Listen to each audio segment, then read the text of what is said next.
안녕하세요, 여러분. 자, 치매 가족의 의사소통 기법에 대해서 하고 있습니다. 자, 의사소통 기법, 우리 앞장에서 효과적인 의사소통 기법 공부하신 거 여러분 참조하시면 좋을 것 같고요.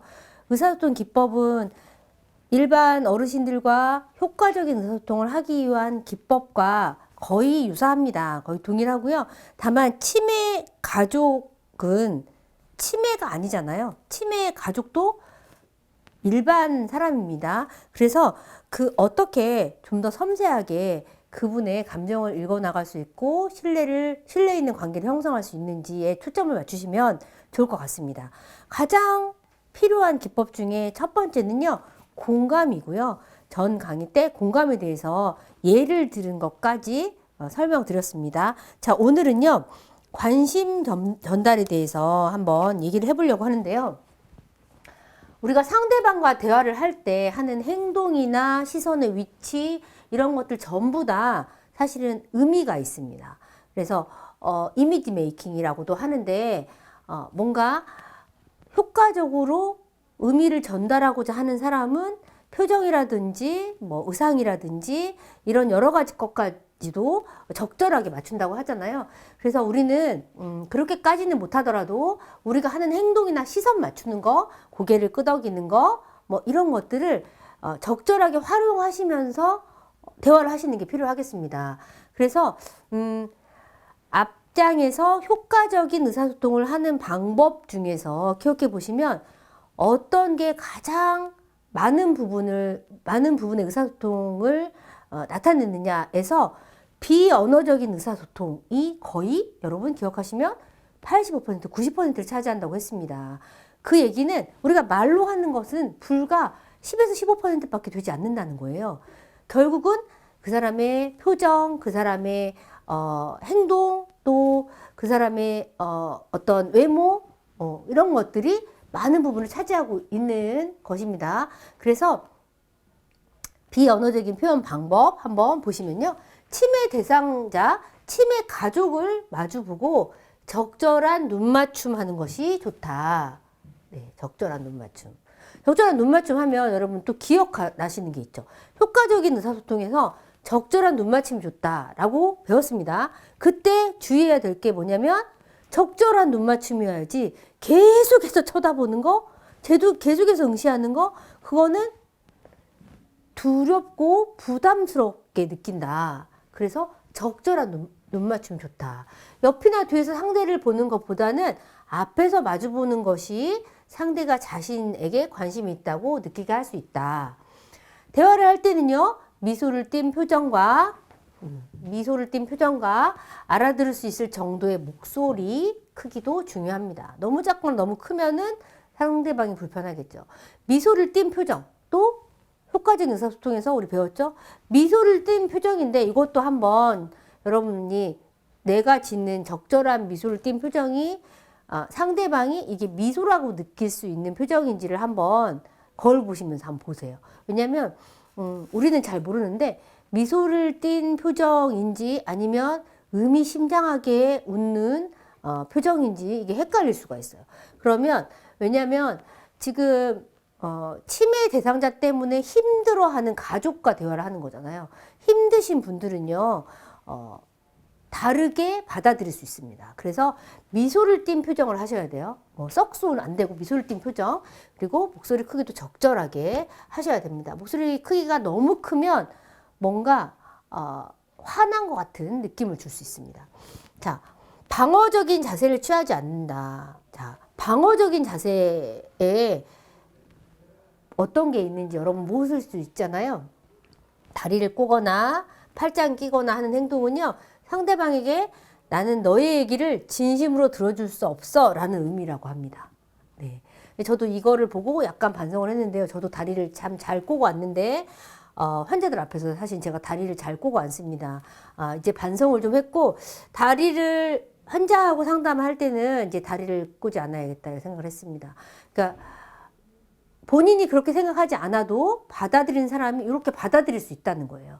특히 부담을 느끼는 사람, 지금 힘들어하고 있는 사람들은 더더군다나 이렇게 받아들일 수 있다고 합니다. 그러니까 조심하셔야 되겠습니다. 방어적인 자세를 취하지 않는다. 팔짱에 끼는 거, 다리를 꼬는 거 안 해야겠습니다. 자, 방어적인 자세 대신 상대방에게 좀 더 다가가는 자세를 취하는 것이 좋습니다. 예를 들자면 상대 쪽으로 상체를 약간 기울이는 거. 이때도 상대 쪽으로 상체를 약간 기울여야 돼요. 너무 많이 기울이면 부담스럽습니다. 그래서 약간 기울여야 되고요. 특히 남자분인 요양 보호사들은 여자분에 비해서 상대적으로 키가 크시잖아요. 그래서 더 많이 기울일 수 있어요.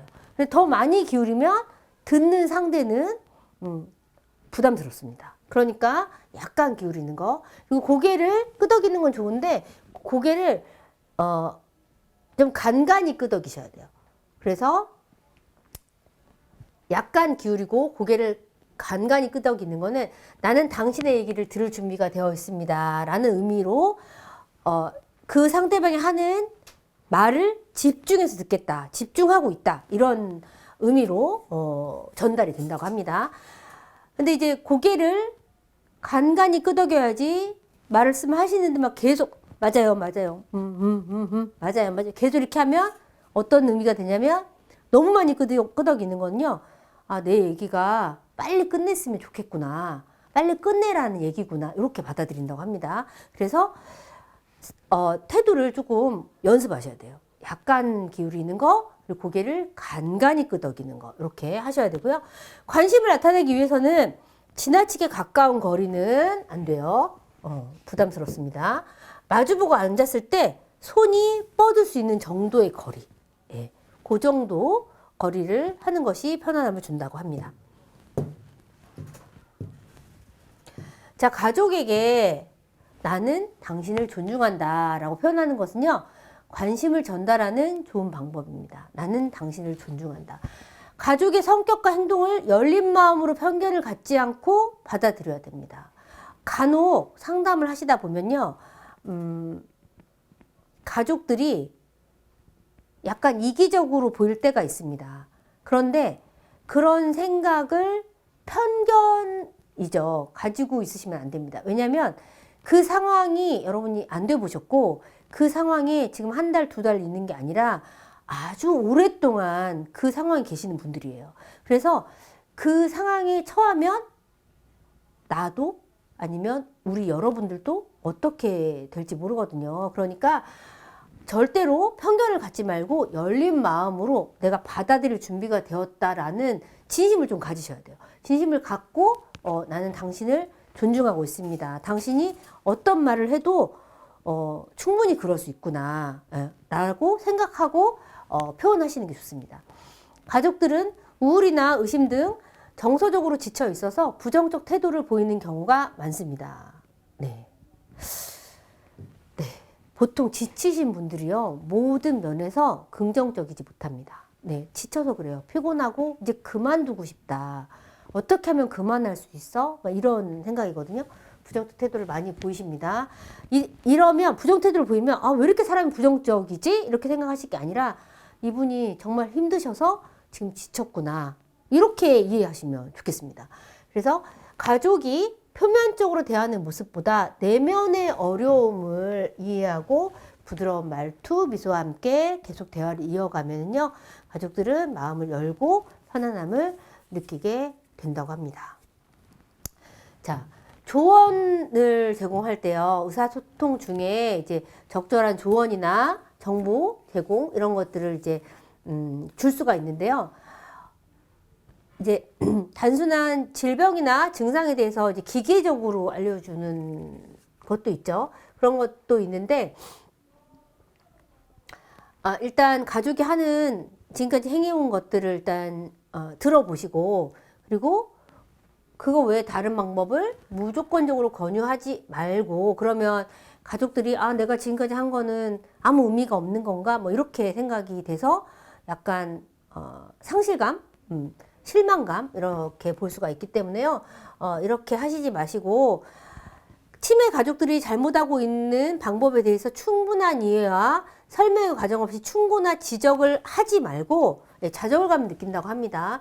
그래서 이때는 적절한 정보를 주고 가족 스스로 결정할 수 있게 하는 게 중요합니다. 그래서 대상자를 돌보는 능력을 최대한 지지해주는 입장을 표하는 것이 좋습니다. 그래서 대상자의 신체적인 또는 인지적인, 정신적인 것을 치료하는 것뿐만 아니라, 의료인들이 많이 하죠. 그렇게 치료하는 것뿐만 아니라 대상자를 돌보는, 기인 병의 대상자를 돌보는 가족들에게 교육을 하거나 상담을 할 때도 이거 아니고요, 저거 아니고요, 이렇게 하시면 안 되고요, 이거보다는 사실은 충분한 이 사람들의 상황, 이 사람들이 해왔던 것을 잘 들어보고, 그리고 더 좋은 방법은 뭐뭐뭐가 있으니까 활용하시면 좋을 것 같습니다 라고 정보를 주시는 그런 방법을 선택하시는 것이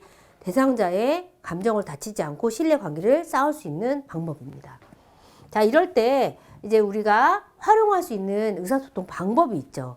나 전달법입니다. 자, 효과적인 의사소통 방법 하실 때도 나 전달법에 대해서 한번 우리가 공부를 했습니다.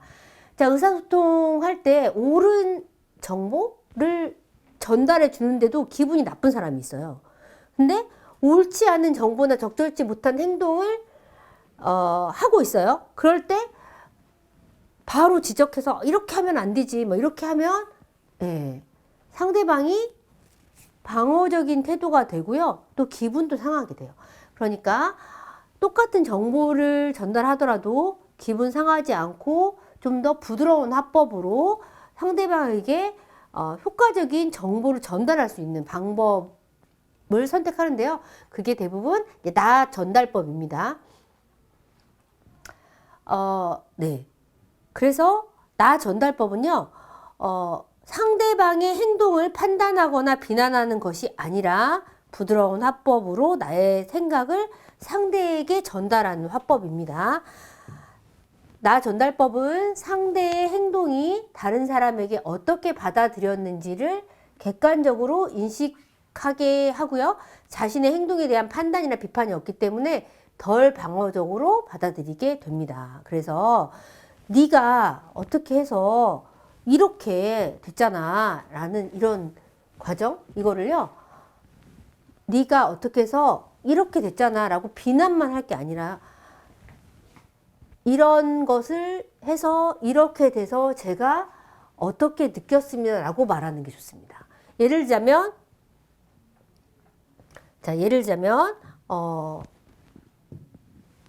가장 많이 듣는 예가 그거죠. 어르신이 식사를 하고 났는데 가족이 아무도 설거지를 안 했어요.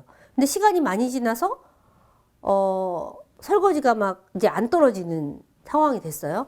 자, 요양보호사가 밥을 먹고 이렇게 그릇을 오랫동안 씻지 않아서 지금 그릇에 이렇게 지저분하게 이게 밥풀이니 뭐니 이렇게 많이 묻어 있어서 지저분하고, 나는 이거를 보니까 균이 너무 많아져서 어르신이 다른 것을 드시거나 할 때 이런 식중독에 걸려서 아플까봐 좀 걱정이 돼요. 이렇게 표현을 했어요. 그런데 만약에 그러면 이 사람이 지금 설거지를 안 해서 설거지가 이렇게 됐기 때문에 이렇게 표현을 하는구나 라고 생각을 하지만 요양보호사가 걱정이 돼요. 다음번에 제가 오기 전에 이런 일이 있으면 그냥 싱크대에 물이라도 담가줬으면 좋겠어요 라고 요양보호사가 얘기를 했어요. 나 전달법입니다. 어르신이 드신 식기를 아무것도 처리를 해놓지 않고 있어서 식기에 음식물 쓰레기가 묻어서 오랫동안 있어서 설거지하기도 어렵고, 그리고 균이 계속 있어서 혹시 어르신이 식중독에 걸릴까 봐 걱정이 돼요. 다음번에 이런 일이 생기면 물이라도 이 그릇을 물에 담가주면 좋을 것 같아요. 이렇게 표현을 했어요. 그러면 그다지 기분 나쁘지 않잖아요. 근데 만약에 이거를 나 전달법이 아니고 그냥 직선적으로 하면, 아니 왜 먹고 설거지를 이렇게 오랫동안 안 해요? 어르신은 못한다고 해도 가족들은 좀 할 수 있잖아요. 이렇게 말하면 비난받는 것 같은 느낌을 받을 수 있어요. 그리고 주 부양자가 내가 뭔가 다른 일들을 많이 돌보느라고 힘들었는데 결국 나한테 온 거는 설거지를 안 했다라는 비난이구나. 이렇게 생각될 수 있잖아요. 그래서 나 전달법은 같은 내용이지만 감정을 상하지 않고 좀 부드럽게 표현을 해서 어떤 행동을 해서 어떤 결과가 나서 나는 어떻게 느꼈어요. 그러니 다음번에 희망, 다음번에 어떻게 해주면 좋겠어요. 이렇게 표현하는 것을 나 전달법이라고 합니다. 그래서 서로 효과적으로 의사소통하기에 좋은 방법입니다. 한 번씩 연습해 보시면 좋을 것 같고요. 자, 힘 도둑이. 자, 가족들은 오랜 기간 치매 대상자를 돌보느라 이제 지쳐 있죠. 정신적으로도 지쳐 있고, 서로 간의 관계에서도 지쳐 있고, 그래서 적절한 정보를 제공해주고, 가족의 감정에 공감해 주는 것도 중요하지만, 적절한 격려와 위로, 칭찬, 희망 부여 이런 것들이 가족에게 큰 힘이 됩니다. 그래서 첫 번째 이제 격려하기. 격려는 힘든 사람에게 그 힘든 상황을 좀 극복할 수 있는 힘이 되죠. 그래서 힘내세요. 포기하지 마시고 계속하시면 좋은 결과가 있을 거예요. 라고 격려를 하면 가족에게 뭐 긍정적인 에너지를 준다고 합니다. 격려 방법에는 칭찬하기, 인정하기가 있습니다. 네. 가족들은 치매 대상자를 돌보는데 막막한 심정을 가장 많이 느끼죠. 예, 이게 잘하는 건지도 모르겠고, 이게 제대로 하는 건지, 이게 언제 끝날 건지 막막하다고 하죠. 막막한 심정을 느낍니다. 그런데 옆에서 자꾸 격려하고 칭찬하고 정말 대단하십니다. 막 이렇게 위로하고 하는 것은 큰 힘이 됩니다. 자, 지금까지 대상자를 가정에서 돌보아온 가족의 노력에 대한 칭찬은요, 예, 꼭 하셔야 돼요. 꼭 하셔야 되고, 누군가 어르신들을 돌보는 거, 꼭 치매 대상자가 아니라 어르신을 옆에서 가장 가까이에서 돌보는 사람은요, 뭐, 경제적인 부담을 하는 사람도 뭐, 훌륭하시고, 다 그렇지만, 정말 가까이에서 계속 돌보시는 그분이 가장 힘들고 가장 대단하십니다. 그래서 그런 분들에게 계속 칭찬을 하고 격려를 하고 이렇게 하는 것은 그 가족이 겪을 수 있는 우울감, 좌절감을 크게 상쇄해 준다고 합니다. 그래서 칭찬하기, 인정하기 예, 많이 사용하시면 좋을 것 같고요. 가족의 돌봄 방식이나 지식 중에서 긍정적인 면을 인정해 주는 거 예, 이것도 중요합니다. 특히 긴 병을 앓고 있는 환자들 예, 저는 병원에서 긴 병을 앓고 있는 환자들한테 뭔가 그분들이 잘한 거를 사소한 거라도 꼭 찾아서 칭찬을 하면 너무너무 기뻐하십니다. 예. 본인이 큰 병을 앓고 있기 때문에 굉장히 많이 소심하고 위축돼 있어요. 위축돼 있는데 그걸 찾아서 칭찬을 하면 내가 잘하는 것도 있어 하면서 너무너무 기뻐하십니다. 마찬가지로 가족들도 긴 병에 이제 지쳐있기 때문에 여러분들이 어떤 거를 돌보면서 인정해주고 찾아주고 칭찬해주고 하는 것이 목말라 있으니까요. 꼭 활용해 보시기 바랍니다. 자, 희망 부여하기도 있는데요. 대부분 가족들은 치매 대상자가 언제 나아질 건지 어떻게 회복될 건지 이런 거를 알 수 없고요. 언제 끝날 건지 알 수 없기 때문에 더욱더 절망적인 감정이나 좌절감을 갖게 됩니다. 그래서 언제든지 힘든 게 있으면 이런 문제는 내가 잘 알지 못하지만 어떤 문제라도 필요하시면 나한테 도움을 요청하세요 라던가 언제든지 내가 도와드리겠습니다 라던가 뭔가 이런 말 한마디라도 하면 굉장히 큰 도움이 됩니다. 그래서 다른 가족들이 비슷한 상황을 잘 극복한 긍정적인 사례를 보면은요, 가족들 간에 동질감이 있으면 희망을 주는 데 도움이 된다고 합니다. 그래서 치매 가족들은 항상 고마워요. 희망을 놓지 않아야겠어요. 나도 할 수 있는 최선을 다해야겠어요. 와 같은 희망적인 표현을 합니다. 그래서 이런 게 긴 병을 이겨나가는데 정말 중요한 일이니까요. 그 가족들의 심리적인, 경제적인 부담, 심리적인 부담을 이겨나갈 수 있는 방법입니다. 자, 그러면요. 이제 치매 가족에서 치매 대상자를 한번 가보겠습니다. 치매 대상자 일상생활 지원을 한번 보려고 하는데요. 자, 치매는요, 어떻게 치료하나요? 네, 여러 가지 방법이 있죠. 치매는 일상생활을 돕기 위해서 일단 의료진들이 병원에서 약물요법을 사용합니다. 자, 약물요법.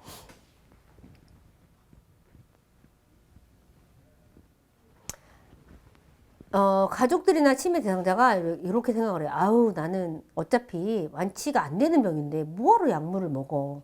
안 먹겠다. 이렇게 생각하시는 경우 있어요. 네. 완치가 안 되는 병은 많습니다, 여러분. 고혈압도 완치가 안 되고요. 당뇨도 완치가 안 되고, 완치가 안 되는 병이 우리가 아는 것보다 훨씬 많습니다. 그런데 고혈압도 완치가 안 되지만 약을 먹죠. 약을 먹으면서 조절하면서 수명이 늘어납니다. 여러분들이 관리를 하시면서 잘 사실 수 있어요. 잘 살 수 있는 것처럼 치매도 약물을 복용해서 증상을 늦추면 살아있는 동안에 치매 증상으로 고생하는 기간이 줄어들고요. 대상자를 돌보는 가족들에게도 부담이 줄어듭니다. 그러니까 약물 복용을 규칙적으로 잘 드셔서 효과를 보시는 게 좋습니다. 자, 혈압약을 잘 드셔서 예전에는 우리 불과 한 20, 30년 전만 해도 평균 수명이 한 40, 그러니까 60이 안 됐을 때가 많았죠. 그래서 환갑잔치를 했잖아요. 그런데 어느 순간 우리가 의료가 경제가 발전하고 의료가 높아지면서 건강검진을 쭉 하면서 이제 혈압을 다 잡아내기 시작했죠. 그래서 혈압 환자들한테 혈압약을 먹였어요. 그러면서 수명이 이렇게 길어진 겁니다. 비단 한 예를 들자면 수명이 길어지면서 그분들이 살아서 아무런 의미가 없느냐, 그게 아니라 살아서 아주 많은 일을 하시죠. 치매도 마찬가지입니다. 치매 약물을 적절하게 규칙적으로 복용하시면서 유지하시면 오랜 기간 동안 삶을 누리시면서 여러 가지 일을 할 수가 있습니다. 그래서 약물 복용하시는 거 중요하고요. 약을 복용할 때는 진정, 떨리거나 아니면 어지럽거나 손떨림, 초조, 불안 이런 부작용이 있을 수 있습니다. 자, 약물을 바꾸거나 용량을 늘렸을 때는 부작용이 있는지 관찰하고, 그리고 만약에 부작용이 심해지면 다시 병원에서 용량을 좀 조절하시거나 다른 약으로 대체하시면 되겠습니다. 이거는 비단 치매만 그러는 게 아닙니다. 다른 모든 질병이 그렇습니다. 자, 치매의 대표적인 약물의 종류를 한번 살펴보겠습니다. 자, 인지기능 개선제가 있고요. 인지기능을 개선할 목적으로 드시는 거죠. 그래서 이거는 완치를 하는 게 아니라 인지기능을 개선할 목적으로 드시는, 보통 이제 어르신들은 뇌영양제다 이렇게 표현하시기도 하는데, 네, 이런 게 있고요. 자, 행동심리 증상 개선제라고 해서 뭐 망상 증상이 나타나거나 환각 증상이 나타나거나 우울, 공격성 등이 나타나면 이 정신행동 증상을 개선하기 위해서 그 증상이 나타나면 드시는 약물이 있습니다. 이런 거 이제 행동심리증상 개선제라고 하는데요. 이런 뭐 망상, 환각, 공격성, 초조, 수면 각성 중의 장애가 있을 때는 정신과의 문제이기 때문에 항정신병 약물을 드시고요. 또 만약에 우울 증세가 좀 나타난다 그러면 항우울제를 드십니다. 드시고 초조하거나 진정, 떨림, 또 뭐 공격성이 나타난다 그러면 항경련제를 드시고요. 이거는 이제 그 증상이 나타날 때 처방해서 드시는 겁니다. 일단은 질병에 관해서 병원에서 약물을 처방합니다. 병원에서 약물을 처방하고요. 자, 우리는 요양보호사는 일상생활을 치매 어르신이 일상생활을 할 수 있도록 도와드립니다. 자, 치매는 생각, 기억, 판단력 같은 기능이 점점점 쇠퇴하는 질병입니다. 그래서 네, 일상생활 돕기 해보겠습니다. 자, 의료진들이 이제 약물을 처방했습니다. 우리는 치매 어르신이 이제 생각이나 기억, 판단력이 서서히 감퇴할 때 일상생활을 할 수 있도록 옆에서 도와드리는 역할을 합니다.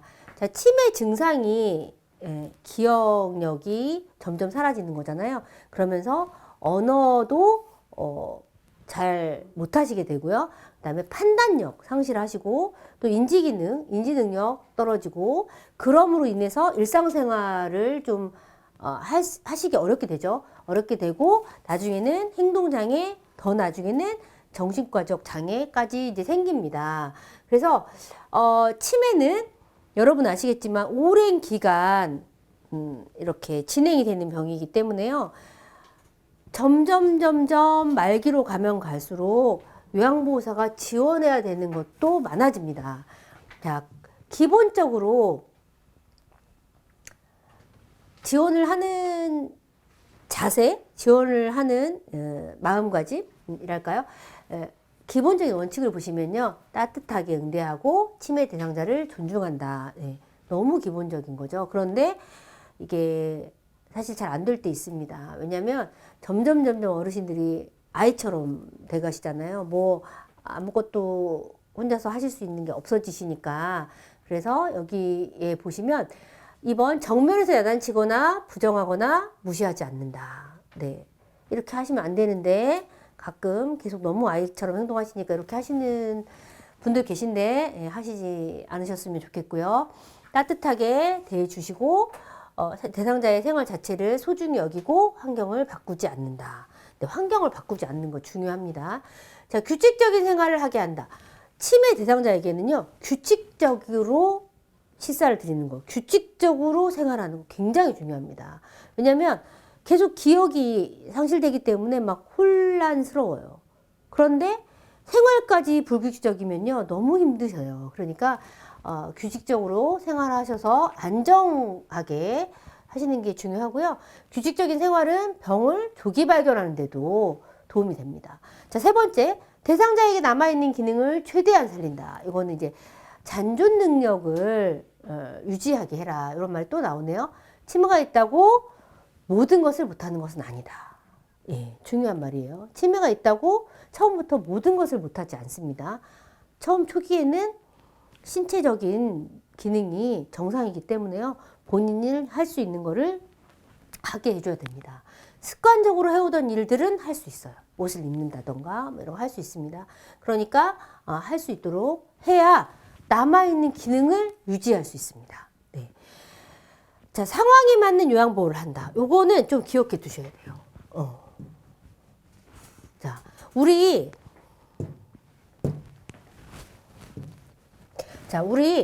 요양보호 서비스는요, 일관성 있는 요양보호를 한다예요. 일관성 있는 요양보호를 한다. 그런데 치매는요, 상황에 맞는 요양보호를 한다. 자, 대상자의 치매의 정도나 특성이 시간이 지날수록 병이 진행될수록 달라집니다. 그래서 점차 변해가는 것을 이해하고 수용한다. 네, 점차 변해가는 게 이 사람의 이분의 인격이 아니고요. 이 질환, 이 병의 특성이에요. 그래서 점차 변해가고 점차 증상이 달라지기 때문에 그 정도나 특성에 맞게 상황에 맞는 요양보호를 해야 합니다. 치매가 아닌 다른 어르신들은요, 일관성 있는 요양보호를 하는 거예요. 치매 어르신은 점차적으로 변해가고 증상이 달라지기 때문에 그 정도나 증상에 따라서, 특징에 따라서 상황에 맞는 요양보호를 한다. 이게 답입니다. 네. 자, 5번. 항상 안전에 주의한다. 네. 치매 대상자는요, 사고 위험이 높습니다. 언제든지 사고가 납니다. 그래서 항상 본인이나 가족에게 안전에 주의시켜야 되고요. 대상자에게 위험이 될 만한 물건을 주변에서 싹 치우시고 안전한 분위기를 조성하셔야 됩니다. 자, 치매 대상자에게 일상생활 사고가 많이 발생하는 이유는요, 너무 당연하지만 상황을 분석할 수가 없고요. 그리고 평가할 수 없고 그리고 판단하는 능력이 이제 점점 없어집니다. 금방 잊어버리고요. 치매가 진행된 후에도 예전 방식으로 내가 치매 진행돼서 사실은 할 수 없는데도 예전 내가 했던 거니까 하겠다고 계속 고집을 하세요. 네, 고집을 하십니다. 자, 새로운 일을 배우는 능력에 문제가 있어서 변화에 대처하지 못합니다. 그래서 치매 대상자가 뭔가 뭘 하실 것 같으면 옆에서 좀 근거리에서 계속 지켜봐 주셔야 됩니다. 그래서 이분이 뭘 하실 때 실제로 계속 하셨던 단순한 것들은 이미 하실 수 있으니까 안전한 가운데서 하실 수 있게 도와드리고요. 그런데 예전에 하셨지만 지금은 할 수 없는 거, 그런 걸 고집하시려고 할 때는 시도하시기는 하되 이게 약간 위험하거나 이럴 때는 바로 잡을 수 있도록 근거리에 계셔야 됩니다. 근거리에서. 자, 그래서 치매 대상자에게 일상생 사고가 많이 발생하는 이유까지 네, 오늘 해보도록 했습니다.